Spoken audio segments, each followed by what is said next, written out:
welcome back to the 20th Century Dude channel. Today we have another video of some recent DVD and VHS pickups, culminating the past, I think, 2 months probably at this point. But before I begin, I just want to show off some things first. Uh, First off, I am selling these two tapes on eBay, so if any of you would so be interested and want to pick them up, you're more than welcome to do that. Now, there could be various tapes floating around there. It may or may not be me. So if you just want to take like a screenshot or something and try to find out, hey, is this me or not, you're also more than welcome to do so. Also, got recently as gifts, we have here it's a CD and DVD disc cleaner. Now, I did not realize that it's apparently mechanical. As you can see here, I would have thought there would have been like, batteries on the bottom, you push a button, but again, maybe that was looking carefully enough, I guess. So what you do is, once I can get this thing open,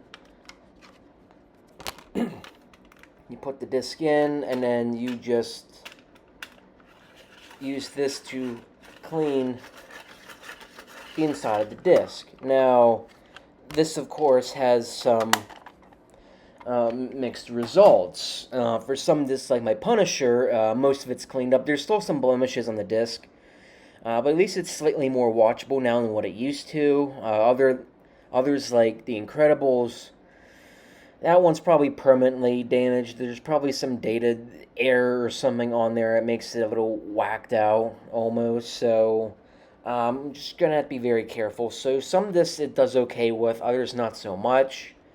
Also have here, it's a little 8-track cassette adapter. So what you do is you insert the tape you want to play into here. Of course, there's some knobs. There's the play and the stop and the fast forward. And then you plug it into an 8-track player, and supposedly that's where it's supposed to play your tape. Of course, also mixed results. For some reason, it does not play in the blue one I just showed, but for whatever reason, this black one here, it does okay with. The volume goes up and down, however, and the even speed of the tape seems to fluctuate, so again, just gonna have to be very careful with that. My family took me to a trip to Williamsburg, Virginia. Just recently, I actually got back yesterday at the time of recording this video. We stopped by Colonial Williamsburg, and then there was also the Jamestown site and Yorktown battlefield, so we did a little trifecta there after Christmas. Got some nice souvenirs. We have famous pamphlet now in book form, Common Sense by Thomas Paine. George Washington's Rules and Civility and Decent Behavior in Company and Conversation, which I found to be an interesting pick. So, time permitting, I will read a few random selections from this book. Of course, we have Declaration of Independence, and then Constitution and Bill of Rights. So basically, I just got a whole lot of historical documents, but in book form, pretty much. Also got, as some nice gifts, we have here Confronting the Presidents by Bill O'Reilly. Sort of takes a very objective look at all the presidents. Now, I think Trump and Biden, even though this was published this year, I think they're only featured in like an epilogue form, so I think Obama's like the last one they really take like a big in-depth look at. Of course, as we know, some presidents were better than others. Some are not as famous as others, so at least for some of the lesser-known presidents, you get a bigger and better look at them. She also found this for me. It's Alfred Hitchcock, The Best of Mystery. Now, of course, he didn't really write any of these short stories. These are actually selections that he made as far as, I guess, short stories that he liked. So, interested to see what that's like. And of course, last but not least, I don't know if any of you have seen the film from the 80s, The Day After, or not. This definitely hits hard. This beta tape here is, yeah, it's actually the theatrical version. So, of course, it was a TV film at first, and then once it started gaining some steam, they included some extra scenes in there, and then made a theatrical release for it. And I think after watching this film, it's pretty easy to see why people were like basically spooked out of their minds, right? Because this film, it just really hits hard. Which I was not expecting. I was just kind of watching it, like, all right. And then once the nuclear bombs go off, it's like, okay, yeah, whew, that was rough. But anyway, now on to the meat of things. We're going to start out with VHS because there's not as many VHS options, so we're just going to go ahead and mosey on with VHS. There's a few here. First off, we have Lethal Weapon 3. I'm not sure if I ever really showed this one or not before. I checked over the videos. I'm pretty sure I didn't. Well, if I'm wrong, just let me know in the comments below if you've been keeping up for a little bit. Been wanting to get to this one a while now. I have the first two on VHS, and I watched those and liked them, so maybe I'll watch Lethal Weapon 3 or something if I have the time tonight. We also have here the blue and the gray, which I also just wanted to show off. I'm not sure how many of you are familiar with this. It's not quite an actual film about the Civil War. I think it was actually a TV miniseries that they, sort of condensed into movie form, like on this tape. Of course, since it's large enough, it does need 2 cassettes. And it's about 5 hours long. So, yeah, this will be, this will have to require a large afternoon sometimes. Or maybe I'll just watch the first tape first, and then get to the second one another day. Probably what I might actually do. Up next, we have a Disney classic. We have Aladdin, which I'm sure for many of you probably isn't something I would have imagined you see me pick up. But of course, you have here the Black Diamond Classics banner. Supposedly that means these tapes are worth a lot of money. Was only really $3 for this one, so not like the antique person knew like what this whole spiel was with the Black Diamond, but I'm sure for many of you it's like, really, you picked up a Disney Princess movie? Why is that? But here's the thing, I don't really regard these as part of a Disney Princess brand. I actually think that's sort of a bad thing, that we sort of made anything that has a princess of sorts in there. It's part of a princess brand, and it's strictly for girls. I mean, you look at the original Snow White in the 30s, Disney, when he made that film, or even Cinderella in the 50s, did he really think, yeah, I'm making this as part of a brand? I mean, absolutely not. He did this because he wanted to make a good individual story. But I feel like the brand is something that just sort of came up later for some reason. But being that my sister, liked the brand when she was very little, I did see, well, honestly, pretty much all the Disney, I guess, princess flicks at one point. But I think it's been, a good 13 years since I've seen Aladdin, so it's been a very long time. And last but not least for the VHS, we have Star Wars The Original Trilogy, the special edition on a widescreen VHS set. So for those who know, if you have the golden set, it's full screen instead of widescreen, but this is silver, which specifies that this is a widescreen set. And of course, I already have the full screen set, the golden set upstairs. And I've been after the widescreen set for quite a while now. Apparently, it's just that hard to track down. And there's been numerous times people have offered to give me their, golden full screen special edition set, and of course I already had it then. But had I known that, of course, it'd be this hard to find the widescreen set, maybe I would have just got this one first and then take all the golden stuff later. Right, and as far as I can tell, not that I've really watched these through on this specific tape set in their entirety, it does look to be in good condition, so that's good news anyway. And I'm sure some of you are like, why are you picking up the special edition set? Special editions weren't good because of all the little tweaks George added here and there, mostly special effects or something like that. But I feel like I like a good variety of how I like to watch these Star Wars films. Yes, I do prefer the original cuts before he went and, of course, made changes, but it's still a nice thing to have, and you have variety. You're not watching the same version of the film over and over again. So, yeah, so now we're going to be really moving into the meat of things, and I have here a large stack of DVDs and Blu-rays. Now, obviously, it does seem like kind of a lot, which I get. On the other hand, being that this was 2 months in the making, I don't consider it to be a whole lot, especially since I really need to conserve money anyway.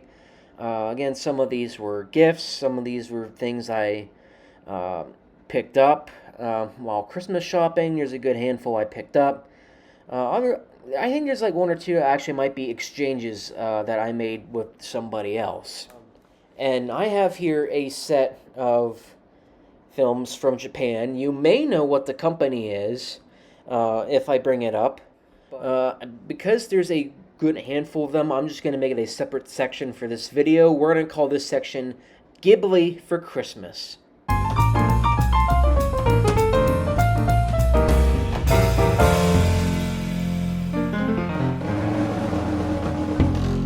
Alright, now on to the show. We have about 8 of these. We have selections from Studio Ghibli that now I have in my collection. First off, we have Nausicaa of the Valley of the Wind, which I'm pretty sure is the first one.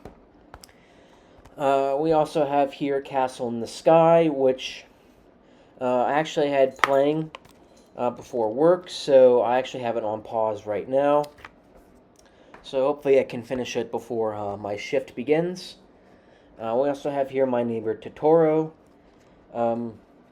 Honestly, probably one of my favorites and many people's favorites because it's definitely a very endearing film. I don't see how you could probably hate it. And the reason I picked these up when I was Christmas shopping, I mean, for one, I didn't exactly have any Studio Ghibli in my collection. And the Walmart I was at picking stuff out had these in packs of 2, so I forget what Mononoke was paired with. I think it was Moving Castle or Spirited Away, but I figured since they were a good price and they came in packs of 2, it's like, alright, well, why not? Of course, Boy and the Heron is out on DVD and Blu-ray right now. I just didn't pick it up because at the time of getting these Blu-rays, I had not seen the film. I usually like to watch things first before I get them when it comes to DVD and Blu-ray. So I probably could have picked it up by now. I just did not really get around to doing that. Although I guess there is 4K stuff too, so that wouldn't be a half bad option too. Although if I wanted to watch something on a 4K disc, I probably would have to go down to my uncle's house because he's the only one I know that actually has a 4K player. Spirited Away was one that I watched just recently, I think several months ago. It was the first time I actually watched it. I think the only Studio Ghibli film that I've not seen yet, and for some reason it's extremely hard to find, and I don't know why. It's an older one called Grave of the Fireflies. Again, it's the only one of the Ghibli filmography I've not seen, because for whatever reason it's just that hard to track down, so maybe I'll get lucky, I'll find that one VHS or Laserdisc, or maybe somebody has to have a DVD somewhere. I would assume probably. But that's the only one I have not seen. But one I probably won't ever be picking up, it's called Earwig and the Witch. They went and tried to do 3D, which I think was a terrible decision for Studio Ghibli. That and the film was just downright awful. The main child was just sort of a brat, and I don't feel like it would have taught very good lessons for kids. That animation just wasn't that great anyway. So, here's one I also probably wouldn't have been in a big hurry to pick up either, because I'm not the biggest fan of Ponyo. It's not my favorite one from Miyazaki, probably because I guess how they say it nowadays, it's not made for me. He says it was a film made for 5-year-olds, and I can definitely see that. And I can find sometimes the Ponyo character, it's so childish. She's almost kind of a little annoying, not terribly annoying, but yeah, definitely see why it's not my favorite. But again, it came in those pack of twos, so I figured, hey, why not? Who cares? And now for all the non-Ghibli stuff, we have Deadpool and Wolverine, which I saw this summer, and I thought, honestly, it was fine. It's probably my... I think it's the better Deadpool sequel, because I'm just not the biggest fan of Deadpool 2. Although I can also see why people would prefer Deadpool 2 over this. I mean, the story does kind of take a little bit of a back seat. So you have in here the 4K and the Blu-ray.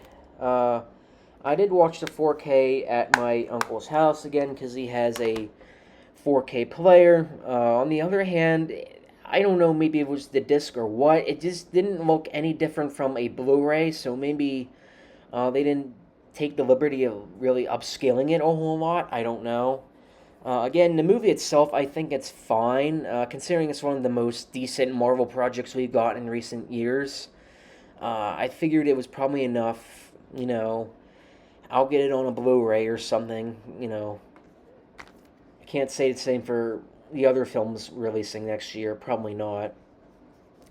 We also have here Clint Eastwood's The Man with No Name trilogy, which, I mean, they call it a trilogy, but everything's so loosely put together. I mean, I feel like they only call it a trilogy because, it's Clint Eastwood playing the same cowboy character. Of course, we have here Fistful of Dollars for a few dollars more, which I think I only saw that one once. I know I've seen Fistful of Dollars and Good, Bad, and the Ugly like twice, but I have not really watched For a Few Dollars More a whole lot. So I'm going to have to possibly rewatch that soon. Of course, when I found that, I made sure pick that up because I kind of wanted these on a 4K almost, but I figured the Blu-ray was there, so why not? And up next we have Godzilla Minus One, which I think was honestly a surprise hit last year, and probably my favorite film. I think it's the best film of last year, surprisingly enough.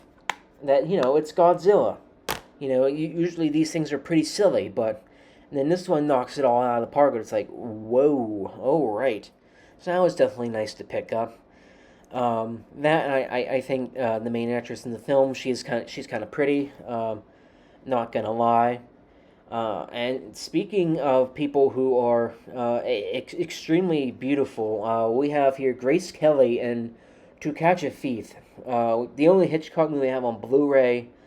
And I feel like Grace Kelly, she has to be one of the prettiest people to have ever come out of Hollywood. I mean, if you think she's not attractive, then what kind of world do you live in, honestly? But I found that at a flea market, and it was at a decent price as well. Pretty cheap price for Blu-rays. Again, it was one of those things, it's like, I'll pick it up. It's not like I own the film anyway. And up next, we have a little Christmas gift. We have the Ronald Reagan movie that released this year, and this is something that Mom got for me, but ironically enough, I had already bought it for myself when I was Christmas shopping, because I didn't realize she was going to be picking it up, so had I known that, probably wouldn't have. But then I decided to just give my copy to Grandpa because he's probably going to be in the next one who's going to be watching this film anyway. So I have here right on Blu-ray, which I found to be a pretty nifty film this year. And up next we have Jewel, which is one of Steven Spielberg's, I think his first film actually. It actually started out as a TV movie and then got really popular, so they did a theatrical release as well. So I'm pretty sure this is the theatrical version, although it doesn't say. No, maybe it is the TV version, I don't know. Who knows what version's flying around out there? It's my best guess. I don't know if any of you have seen this film or know it exists. I made sure to pick it up. It's Clue the Movie. Big cult classic. It didn't do so well back in the day. But now I think again, it's a cult classic, so of course I'm one of its many fans. I personally think the movie is hilarious. I think it's a nice adaptation of the board game, and why it doesn't really get enough love, I will never really understand. Up next, we have here actually a comedian. I don't know if any of you are familiar with this guy. It's Tim Hawkins, his greatest hits and bits. This is something my parents got for me the last time we got to see him live. So we have here 2 DVD set. He's probably a little, I wouldn't say unknown, but he's not exactly like the most famous one out there. But I bet if you look up Tim Hawkins and you've seen like clips of him, you might know what I'm talking about. Up next we have here 2 Matrix movies. We have first off The Matrix Reloaded, which I used to have here on a DVD, and then for whatever reason I got rid of them, and I'm kind of kicking myself for doing that. Otherwise, I wouldn't have had to go back and get them. I mean, obviously we know the Matrix sequels they aren't quite as good as the original one. Honestly, not even the Animatrix holds a candle. I feel like the quality of them does drop off after a little bit. It's like they keep getting worse the more they made. And that's especially true with the last movie that came out like a few years ago. They tried to do another trilogy and then they canceled it anyway. But one of those things is like, what a waste of time. Like, why couldn't we have just left these movies alone and have left it at 3 or something? So of course we have here Matrix Revolutions. I think they even back in the day released these both in the same year. I think Reloaded was at the beginning of the year, and Matrix Revolutions was at the tail end of the year. I don't think that really worked for his favor at the time, but I think nowadays where you can release multiple Marvel or DC Comics movies in the same year, I mean, maybe the formula just works better or something. We also have here 2 of the Beetlejuice films on DVD. We have a little DVD pack. I just watched the first Beetlejuice movie right before the newest one came out. And of course, I probably could have picked these up separately on 2 Blu-ray sets, but I figured, considering probably should be saving a little, I decided that this 2 DVD pack was probably good enough. It will probably suffice. And up next we have Uncle Buck and the Great Outdoors. So we have 2 John Candy movies here. Now, honestly, I do prefer Uncle Buck. I think Great Outdoors, that's an okay film. It's definitely not my favorite of Candy's. Maybe it just doesn't make me laugh as hard as Uncle Buck or other John Candy films like Planes, Trains, or Automobiles. But there's a nice DVD set out of the $5 DVD bin. So I figured, why not? And up next we have the first Rocky film. I finally got around to watching the first 2 Rocky films I have on a pre-recorded beta tape. And of course then I found this DVD as well. I've yet to watch anything past the second one. because honestly, I just have not gone around to it yet, and have been very busy, especially this month. So hopefully soon I'll be able to finish the Rocky series. I know there's like Creed stuff too to get around to. Up next we have the first three Scream movies, and honestly, I'm the kind of guy who thinks maybe. I mean, I know Scream 3 isn't everybody's favorite cup of tea. I think it would have been a good idea to maybe just, stop after the third one. There is a beginning, middle, and end here, I think, as far as a trilogy is concerned. So, I don't know. I feel like Scream 4 was always just kind of, meh. Scream 5 would have won me over if, they didn't decide to make fans develop the story. That's when I was like, okay, screw you, movie. And then Scream 6 was also just kind of I don't know. So, I mean, not that the rest of the Scream movies, like any of the sequels, was up to par with the first one anyway, because I feel like they got extremely gimmicky after a while. But yeah, first three Scream movies. I actually had the first one on a DVD copy. I just sold it to someone on eBay. Surprisingly, somebody actually wanted to pick up something on my eBay account, so thankfully I'm able to give that to somebody. And now we're approaching the tail end. We have here Batman, the original Adam West TV series, which it is such a treat, isn't it? I mean, we were truly, truly blessed with this show. There's truly nothing else like it out there. I've actually seen the entire show myself. I'm sure it's one of those shows I would think people are like, oh yeah, I've seen it on TV from time to time. But I actually have seen the full show. Now I have here seasons 1 through 3, and I think season 3 is when the Batgirl actually makes her debut. So we have here the full set. Of course, this was a show my mom also notoriously hated. She thought this was like the stupidest thing ever. So I decided when I got it, I actually got it at a pretty decent price. I decided when I got it, I was going to play like a little gag gift on her. When she opens it up, that's the thing she gets. Of course, I quickly took it away. Then it's like, haha, just kidding. But that whole minute there where she thought, oh, great, this is my Christmas present, honestly, yeah, I found it to be really funny. And up next we have, last but not least, actually, Star Trek The Original Series on Blu-ray. Now, I had already had this DVD set upstairs, but I decided when I got it, of course, there's the whole incident on my hard drive, and then I have a friend, Ryan Hopkins, that went and spent literally 2 weeks of his time helping to fix it. So I decided I was going to pay him handsomely for it. I decided to give him my DVD set, and then I gave him like a $50 gift card to a restaurant of his choice. Of course, I wanted to upgrade to Blu-ray at some point anyway, so I figured after that it's like, well, why not at this point? So we do get seasons 1 through 3 in this this Blu-ray set.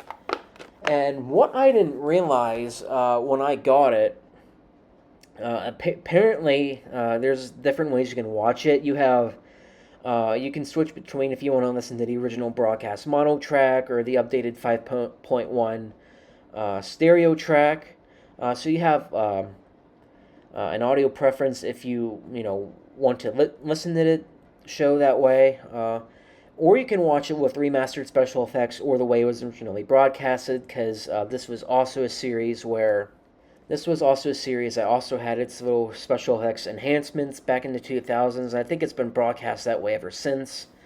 The remastered stuff is like the special effects stuff is the way I've been watching the show pretty much. So maybe now I'll take the opportunity to watch it the way it was originally broadcast. Other than that, that's about all I have for today. I'm going to be reading, to finish off this video, a couple of the rules of civility out of George Washington's book. And of course, since this was the 1700s, it's going to be written in a way that I guess is pretty fanciful. So not like your typical texting or meme dialogue that we seem to be going off of nowadays. So I'm going to be reading a few random selections. Rule number 3. Show nothing to your friend that may affright him. I guess in other words, don't whip your thing out. In the presence of others, sing not to yourself with a humming noise, nor drum with your fingers or feet. I suppose that probably means don't be, fidgety or something. Rule number 43. Do not express joy before one sick or in pain. For that contrary, passion may aggravate his misery. I feel like that's kind of a, duh. Think before you speak. Pronounce not imperfectly, nor bring out your words too hastily, but orderly and distinctly. Which I probably have failed at this video, although my mouth is already getting kind of dry. But it also doesn't help when you do things kind of impromptu and you don't have a script to go off of. Put not another bit into your mouth to the former be swallowed. Let not your morsels be too big. In other words, in the words of Remy from Ratatouille, don't just hork it down. Be not angry at table, whatever happens, and if you have reason to be so, show it not. Put on a cheerful countenance, whatever that word is, especially if there be strangers, for good humor makes one dish of meat a feast.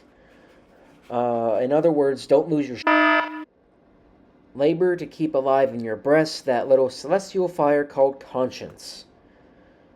Whatever that means. I guess there's a repeat here. If others talk at the table, be attentive, but talk not with meat in your mouth.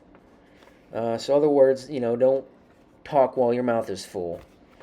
So yeah, that's that book, and again, that's all I have for today. So thank you for tuning into another video of mine. It's my New Year's goal to hopefully have a video released at least 5 or 6 days of the week, almost every day. But again, that's time pending, especially with certain things and how long it takes them to get together, editing-wise. So otherwise, that's all I have for today. Thank you for tuning in.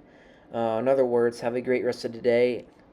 And otherwise, have a great rest of the day, and see ya.